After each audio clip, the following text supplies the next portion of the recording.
Morning, Madam Chair and members. Good morning. Let's see. You have item 7, SB 425. Yes, I do. Thank you again, Madam Chair and members. Obviously, I'm here to present SB 425 relating to career technical education. This issue was brought to me in the district by the East San Gabriel Valley ROP, but impacts career technical programs throughout the entire state of California. Simply, this bill will seek to clarify and update California law allowing the state superintendent to certify by name and regional occupational center and program, county office of education, adult school, and evening high school for the purposes of participating in the federal student aid via the Title IV program or the Pell Grants. As you know, Madam Chair, from working on this issue together last year, the feds have made changes to financial aid regulations, prompting the need for this legislation.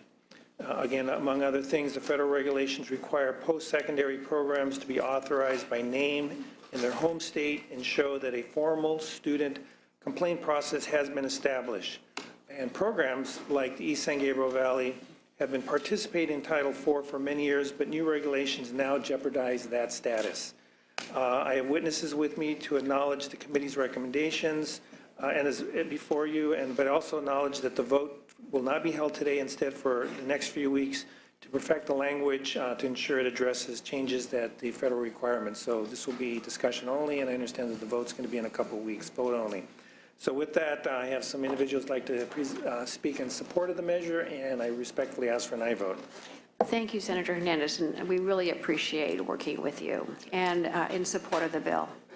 So Matt Back, representing East San Gabriel Valley ROP. I just wanted to acknowledge and thank Senator Hernandez and Senator Liu for your help. This has been an evolving process. Both of you were involved about a year ago.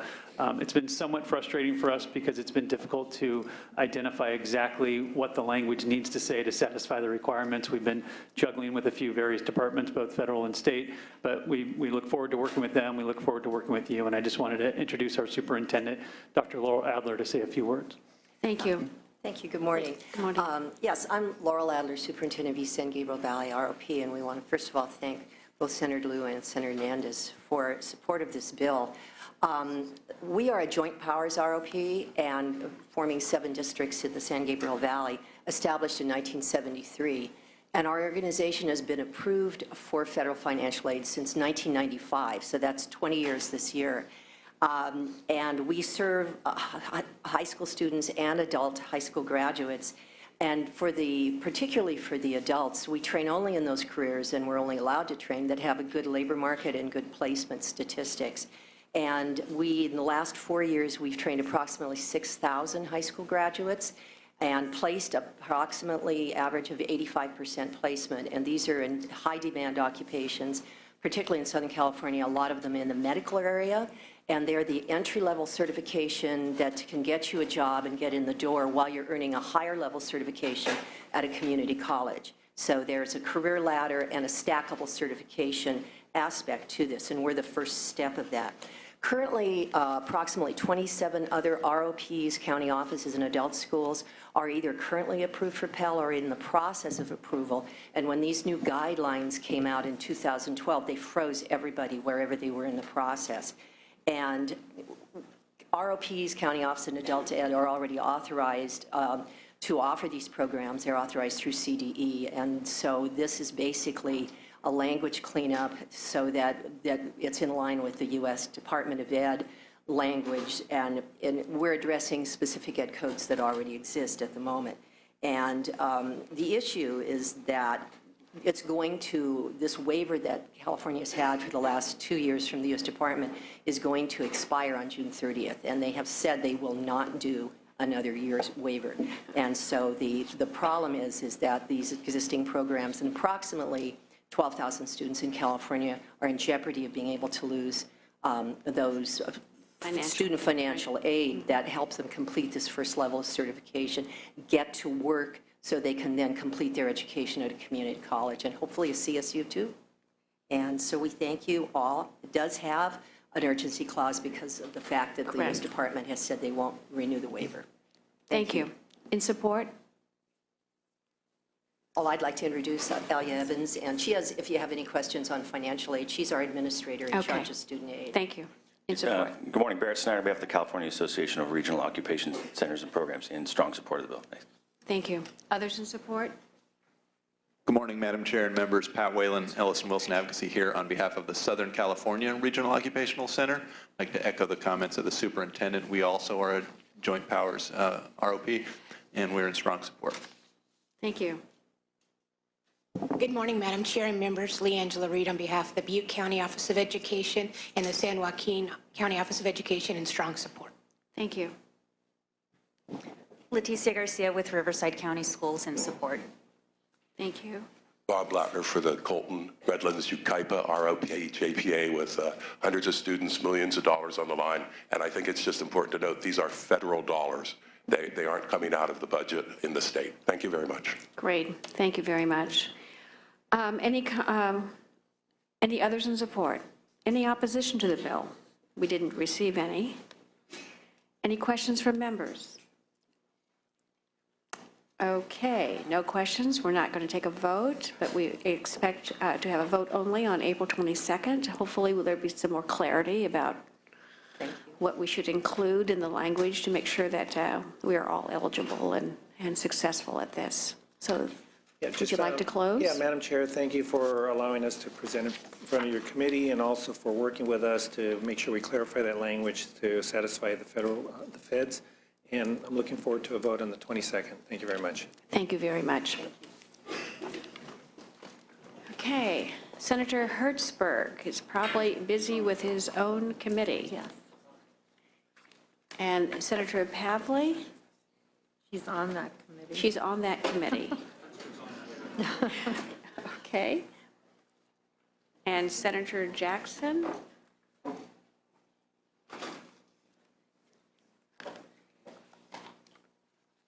You don't have a bill, Senator Vidak, but Senator Pan does.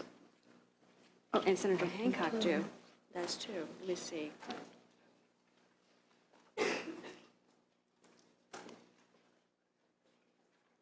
Well, Senator Pan, are you ready? Not yet, okay. Senator Hancock, Yeah, I think I could go. can you go? Okay, we'll do Senator Hancock, and that's item 13, SB 645. Oh, wait a minute, Senator Hancock. I'm sorry. Senator Hertzberg, item 16, SB 791. Thank you, Madam Chair and members. With one exception, I accept the amendments. I want to propose at the end of my presentation to amend the date by which the board has to report back from the 1st of January of 2017 to June 30th as far as the fiscal year of 2016. But basically, here's the reason why I introduced the law, and here's what it's about.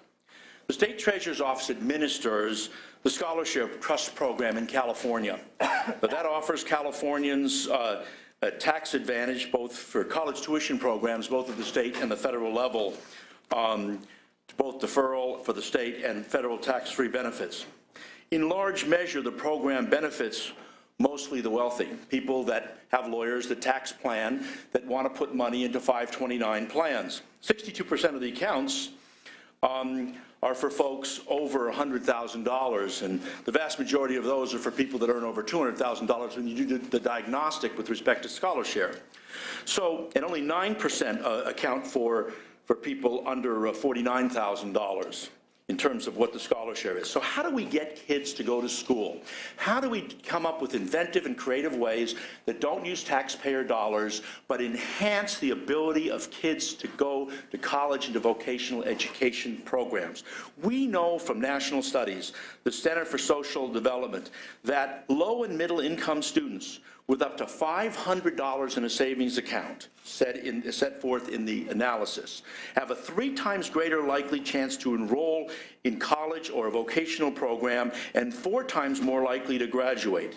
$500 has that level of an impact. Now let me tell you, there was a rich fella by the name of Mr. Alfond who formed a foundation in Maine. Unfortunately, he died, and he put $500 in everybody's account. City of San Francisco has $50 they put into kids' accounts and have been really valuable. Well, we don't have the money, given what we've been told, or a governor that will write a check. So the question is, how do we, in this modernizing government, figure out creative, inventive ways to enhance kids to go to school? And that is through these point systems that we have in credit cards. Now, we used to have the scholar share program run by Fidelity, and Fidelity screwed it up, and they lost their ability to continue to run the program to the teachers' trust fund program. And they had a credit card program with points.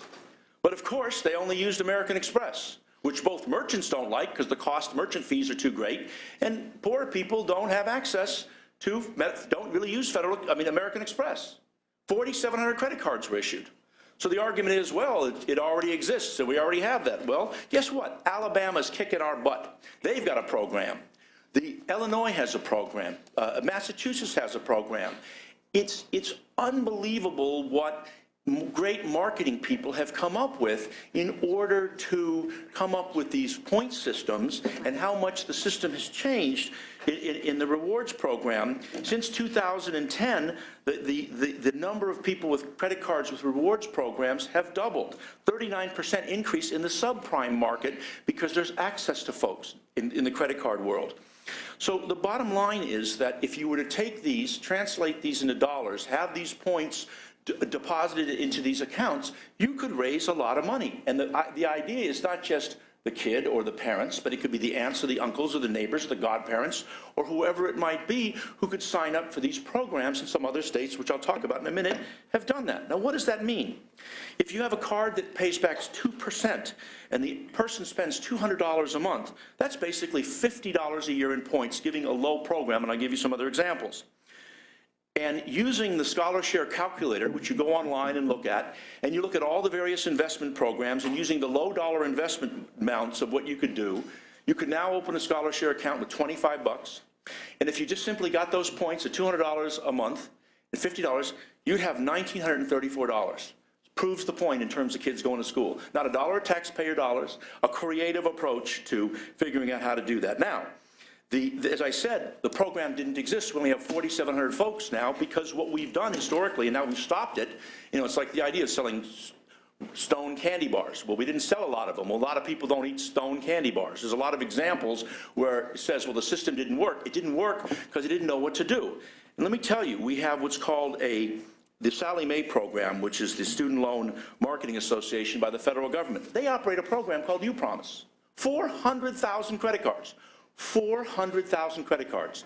And what have they learned? They've learned from their study, they just got a new study coming out, which is called, How America Saves for College. And what do they say? They say that people from their market studies are starting to use their points for aspirational purposes, buying a home, going on a trip, saving for schools. They have 400,000 credit cards, and they've just started. They have worked out programs. I've only modeled this at 2%. But they have a program now where Barclays Bank puts up 5% cash back because the MasterCard is issued by Barclays Bank, and the retailer is another 5%. 10% of the purchase is cash back going into these accounts for savings accounts for kids to help out their futures. My point is that, and then when I talk to them, the whole nature of it says, don't just have to have a credit card anymore. You go to the supermarket and you have one of those little things, key fob things, you swipe. You get an account, you get points. They have electronic mobile apps that are coming out for, these coupons you get in deals. In other words, the basic thing of modernizing creative management ways to really come up with putting kids in school and giving them a leg up are out there in a big way, and we're sitting on our toches doing nothing about it. I got to reintroduce my Yiddish dictionary again. And we got to do something. And the point is, these other states are just doing brilliant things. We've talked about them in the analysis, the committee has. And so I just think that the opportunity is extraordinary. I think it's way past the numbers. We see the aspirational elements. The data has changed. The nature of performance of markets have changed. And without a single tax dollar, this is a way to, maybe it works, but maybe it doesn't. But this, in my judgment, is what we should be doing in government, figuring out imaginative, creative ways without taxpayer dollars, Certainly, I want to get that as much as possible. I'm a Democrat, we don't want to lose that. But where we can to do that, this is here, it's before us, and so I respectfully ask for your aye vote on this measure that I think is something that could be really valuable in getting kids to start going to school without costing any additional dollars. Happy to- Nothing's free, sir. What? Nothing is free. I'm just teasing. All right. Those in support, please. Andrea York on behalf of the Faculty Association of California Community Colleges. We couldn't agree more wholeheartedly with the senator. ScholarShare has dramatically improved their visibility with families. More people are signing up, and we believe that this is a right time to introduce a creative method for families to leverage their existing resources as they already do with their airline mileage points, gas rewards, et cetera. Thank you. Thank you. Good morning, Madam Chair and members. Nicole Munoz Murillo at the California State University. We're also really pleased to be able to support this bill, and the senator did a great job in explaining all the reasons why. We know college is and affording college is a real issue for families, and we just think this is another tool that they can have in their tool belt to be able to plan for college, and therefore we're really pleased to be able to support it. Thank you so much. Can I just answer one question, Madam Chair, in the notion of nothing being free? I'm sorry, okay. What happens is that, but You just had it's to think because about of that, public right. policy. What happens is, for example, banks have what's called Community Reinvestment Act requirements. And so they'll go out and make the effort because we, from a public policy standpoint, have required them to do that. So even though it may come on the back end of a bank somewhere, because you're right, nothing's for free, but there are public policy elements that do weave into this kind of elegantly. Correct. Okay, any others in support of the bill? Is there any opposition? The committee did not receive anything in writing. Are there any questions from members? I do have Senator- some questions. Thank you, Senator Ducott. Madam Chair. Did you accept the amendments that were suggested in the analysis? I accepted all but one I modified. There's one that says that they want to give a year for the board to make a determination, and I don't want to wait that long. I'm a little bit impatient. So my theory is if it doesn't pass, it doesn't pass. If it does get signed by the governor, he'll sign it the latest, presumably in October. That gives the board 9 months to come up with some decision instead of 15 months to come up with a decision. I want to move and get this thing in place, and hopefully as a result of even this discussion, maybe the folks that operate the system will start, coming up with picking up the phone like I did and calling around the country and seeing what else is done out there that's creative and start getting to it. And then I was wondering, who's the board that makes this decision, and how do they get appointed? The treasurer, it's under the treasurer's office. The Department of Finance is one of the board members. The treasurer's a board member. There are, I think, some other stakeholder universities in it and the like. It's a 7-member board. I looked it up statutorily, but I just can't remember. But it's under the treasurer's office. And they manage it, and then they have a contract with it used to be with Fidelity, and now the entity is acronym. Let me just look at it. What's it? Teachers Insurance Annuity Associations College Retirement Equity Funds now is a contract with the state to actually manage this, invest the funds, and they're the ones who do it. And the bill says a card issuer. Does that mean they will choose a card? Yeah, I mean, I think what issuers, I think we've given them some flexibility in that regard. I think that's what the committee amendments do, to give them flexibility. And I actually, as I think it through, I want to extend it beyond the card issues. As I've done my homework and learned of this stuff, there's other marketing things and other things that we can do that have reward points that aren't just about credit, right? Because I looked at this and I'm trying to help poor people. If I'm trying to help poor people, they can't get credit. If they don't have a credit card, it's an erroneous assumption. So I looked at what that looks like and what performance they have. But now, debit cards, you can also get points on. You can get points on cards where you don't even have a credit. But I go to Ralph's in Southern California, I give them my number, whatever, and or Costco and some of these other places where they give you points. And the system works so that those points can then get assigned to and valued to the college savings plan. And the thing I like about it most is that your neighbors can do it, your grandparents can do it, aunts and uncles can do it, That's what's cool. And you get everybody in helping the kids go to school. Yeah, no, it looks like a very creative idea to me. And I just wanted to get clear on what we're really talking about. I think it would be good, actually, if they're going to report on their decision and rationale at a regular meeting of the board, if this committee could get a report too. Great idea. I would really like to see how something like I'd this accept would that amendment. track and be used. You're very generous. Okay, so the recommendation would be changing the January 1st, 2017 a date to June 30th, 2016, and then also making sure that the committee here receives a report. Correct. You know, it's very interesting. You're right, other states have gone ahead and done this, but because their boards have been creative. Right. The difference here is that we're putting this in statute, asking our board to be creative. Yeah, I get that, but, you know, we're not the executive branch or the treasurer, and we can't do it. We have limited tools. We're a legislature, so, Right. you know, we legislate. If we were the treasurer's office or the governor, we could do stuff differently. I think that's the case, but we've now spent 3 years sitting in idle, and the world's passing us by, and there's great opportunities for kids to do stuff. You know, let's send the message. Fine. Is there a motion on the board? I would move the bill as amended. Thank you so much. Okay, the bill has been moved. Let's call the roll, as amended. Do pass as amended to appropriations. Lou? Aye. Lou, aye. Huff? Block? Hancock? Aye. Aye. Hancock. Leyva? Mendoza? Pan? Aye. Aye. Pan? Vidak? Aye. Aye. Vidak. Who was louder? Thank you, Madam Chair. Thank you, members. You have 4 votes, you need 5, but we'll leave the roll open for absent members. Thank you so much. Thank you very much.